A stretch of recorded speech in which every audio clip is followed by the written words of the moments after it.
इस क्षेत्र में बांदा जनपद के अपने अपने क्षेत्रों में जाएं और उन सारे लोगों को जो वंचित हों, परेशान हों, कमजोर वर्ग के लोग हों, विशेषकर ऐसी महिलाएं जो घरेलू हिंसा का शिकार हैं, विशेषकर ऐसी महिलाएं जिनके पति नशे की लत से परेशान हैं, ऐसे लोगों को भी हमारा एक विधि महाविद्यालय की तरफ से हमने एक प्रस्ताव पारित किया है कि ऐसी महिलाएं अगर हमारे पास शिकायत करती हैं तो उनके पतियों को हम जो है अपने विद्यार्थियों की सहायता से पकड़ करके नशा मुक्ति केंद्र भेजेंगे ताकि समाज में एक व्यवस्था कायम की जा सके। आप सभी विद्यार्थी जनों से, अध्येताओं से भी मेरा आग्रह है कि अध्ययन करने के लिए महाविद्यालय में आपकी उपस्थिति अनिवार्य रूप से होनी चाहिए, क्योंकि ये कंपटीशन का दौर है। अगर हम सीखेंगे नहीं, हम अध्ययन करेंगे नहीं, तो वो जो हम केवल एक डिग्री प्राप्त कर लेंगे मॉडल पेपर के आधार पर, उसके आधार पर हम अपने आप को ना तो प्रतिष्ठित कर सकते हैं और ना ही हम विधि को जो समाज में स्थापित करना चाहते हैं वो कार्य हम नहीं कर सकते। क्योंकि अगर हमने अपनी बात कहने की योग्यता जागृत नहीं हो पाई, आप लोग यहाँ पर आइए, विभिन्न कार्यक्रमों में पार्टिसिपेट कीजिए, हम आपको वचन देते हैं कि हम आपके अंदर ऐसी योग्यता विकसित करेंगे, ऐसी अंडरस्टैंडिंग विकसित करेंगे, ऐसी समझ विकसित करेंगे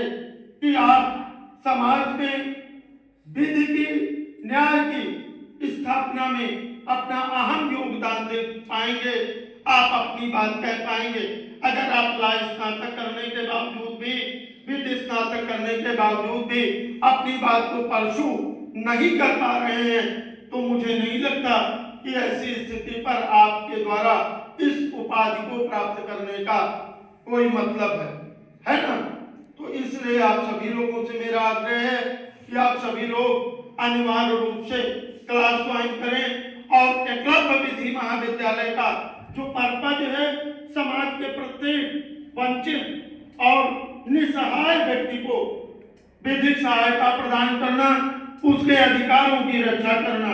ये आप सभी लोगों का उत्तरदायित्व है कि आप हमारे द्वारा निर्धारित पर्पज के हिसाब से समाज में अपना कार्य, अपनी सहभागिता सुनिश्चित करें। ये कार्यक्रम हम यहाँ पर नहीं, एकलव्य विधि महाविद्यालय की तरफ से विधिक जागरूकता के लिए हम अपने क्षेत्र के गांवों में भी अपने विद्यार्थियों को भेज करके वहां ग्रामीण लोगों के बीच में कार्य करते हुए हम अपने कार्यक्रम वहां पर करवाएंगे ताकि समाज को में विधिक जागरूकता को लागू किया जा सके। आप सभी लोग उपस्थित मेरे प्रिय अध्येतागणों, श्री बार एसोसिएशन के महासचिव महोदय श्री मनोज त्रिपाठी जी, श्री दीपांकर मौर्य जी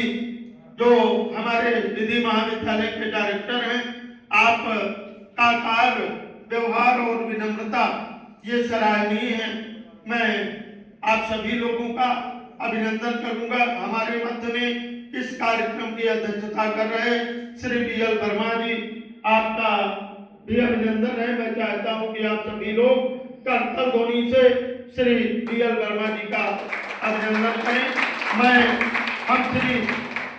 मैंने इसलिए बोलने की रफ्तार को बढ़ा दिया है तेजी के साथ ताकि कार्यक्रम जल्दी समाप्त हो सके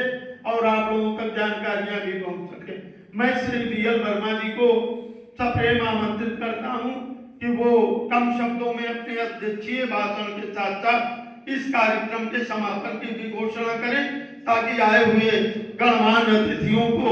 उनका जो है मान पान किया जा सके।